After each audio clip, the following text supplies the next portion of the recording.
The incident didn't happen in a dark alley. It happened in daylight. That's what made it impossible to ignore. When Muhammad Ali learned about it, the first detail he asked for wasn't who did it. It was where. Because location tells you intent. The setting was ordinary. A public place people passed through every day. No secrecy. No sados.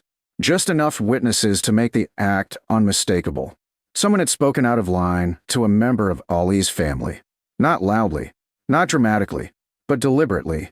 The kind of disrespect meant to test boundaries. Ali heard the story quietly, through someone he trusted. The account was careful, factual, no embellishment. Ali listened without interrupting. He didn't pace, didn't react. He asked one question when it was done. He asked whether his family member had been threatened. The answer was no, just humiliated. Ali nodded. That distinction mattered. Ali had spent years learning how people provoke reactions without throwing punches. He understood humiliation as a weapon, often more dangerous than force, because humiliation invites response. And response is where mistakes happen. Ali said nothing more at the time. He didn't make calls. He didn't issue warnings. Instead, he went about his day exactly as planned. Training, meetings, movement. People around him noticed something subtle. Ali was quieter than usual. Not angry. Focused. Ali believed anger rushed decisions. Focus sharpened them. By that evening, the story had already begun circulating. Not publicly, privately. People talked, speculated, asked the wrong questions. Would Ali respond? Would he confront someone? Would it be a scene? Ali let those questions float unanswered, because Ali understood something most people didn't. Reputation moves faster when you don't chase it. The next morning, Ali woke early. He dressed simply, no entourage, no announcements. He left his home and moved through the city like any other man. Not hiding, not posturing. What people didn't know yet was that Ali wasn't reacting. He was correcting. Ali made his first stop mid-morning. A place with influence. A place where words traveled. He wasn't there to complain. He wasn't there to accuse. Ali asked for conversation. Private. The people he spoke to were careful listeners. They knew Ali's history. They knew his restraint. Ali explained exactly what had happened. Where? When? How? He didn't exaggerate. Didn't dramatize. He said the incident wasn't about ego. It was about precedent. Ali said something quietly that reframed everything. He said when people feel comfortable humiliating your family in public, they believe you won't respond correctly. That word landed. Correctly. Ali said response didn't mean noise. It meant alignment. The conversation ended politely. Respectfully, Ali left without asking for anything. That was the first ripple. By noon, the story had reached another corner of the city. Still no headlines. But conversations shifted. People who hadn't witnessed the original incident now knew it had happened. They also knew Ali knew. That combination mattered. Ali made another stop that afternoon. Not confrontational. Administrative. He spoke to people who managed access. Visibility. Presence. Ali didn't demand apologies. He didn't ask for punishment. He asked one simple question. He asked whether public disrespect of families was acceptable behavior. The answer was immediate. No, of course not. Ali nodded. He said then something had gone wrong. That was enough. Ali left. By early evening, the city felt different. Not louder. More attentive. People began connecting dots. Someone had crossed a line. Ali had not responded publicly. Yet things were shifting. Invitations were paused. Doors closed quietly. Introductions were reconsidered. The man responsible for the disrespect noticed first. Not because anyone confronted him, because the room changed. Conversations shortened. Smiles cooled. Access thinned. He didn't understand why at first.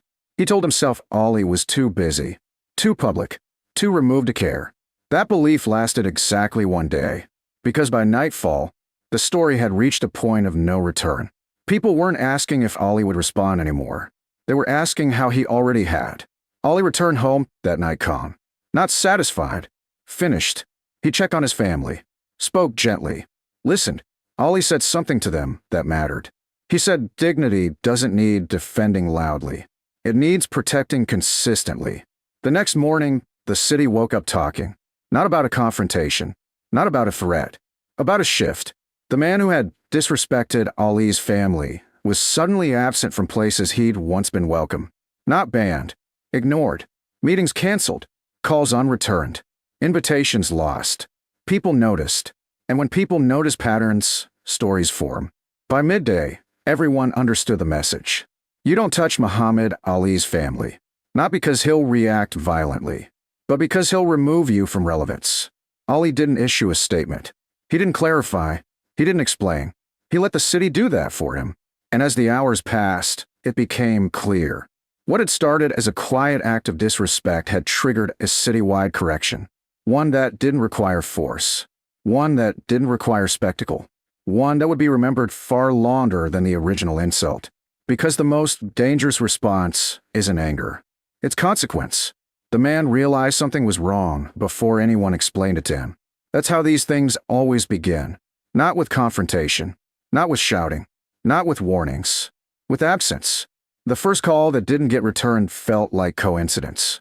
The second felt inconvenient. By the third, he noticed a pattern. People he spoke to every week suddenly weren't available. Meetings that were usually routine got postponed indefinitely. A lunch that had been on the calendar for months vanished without explanation. No one said why. They didn't need to. By mid-morning, the man replayed the incident in his head. The words he'd used, the tone, the place. He told himself it hadn't been that serious. Just talk. Just a moment. But moments have witnesses. And witnesses remember. Meanwhile, Muhammad Ali went about his day as if nothing unusual were happening. That detail mattered. Ali didn't hover over the fallout. He trusted it. Ali had learned long ago that when you respond correctly, you don't need to supervise the outcome. The system does the rest. By early afternoon, someone finally said something to the man. Not directly, indirectly. A mutual acquaintance mentioned, almost casually, that Ali had been asking questions. Not aggressive ones, clarifying ones. That sentence landed harder than any threat could have. The man asked what kind of questions. The answer was simple. Questions about boundaries, about respect, about whether certain behavior was acceptable in public spaces. The man laughed it off, at least outwardly. Inside, the laughter didn't reach. Because Ali wasn't known for asking pointless questions. The man made a decision then. He decided to get ahead of it. He placed a call, then another, then a third. None went through. That's when the city began to feel small. The man realized something he should have known already. Ali didn't need to raise his voice. He didn't need intermediaries. He didn't need to make demands. Ali's name alone shifted posture.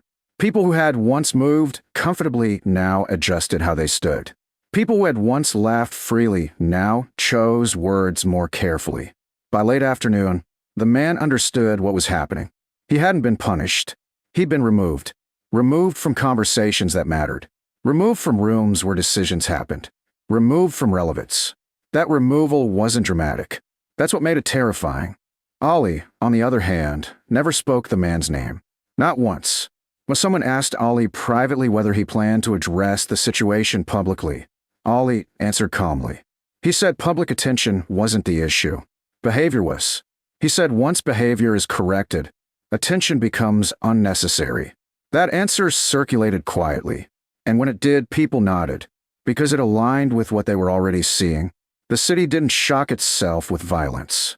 It shocked itself with coordination. Within 24 hours, the disrespect had been neutralized. Not erased. Neutralized.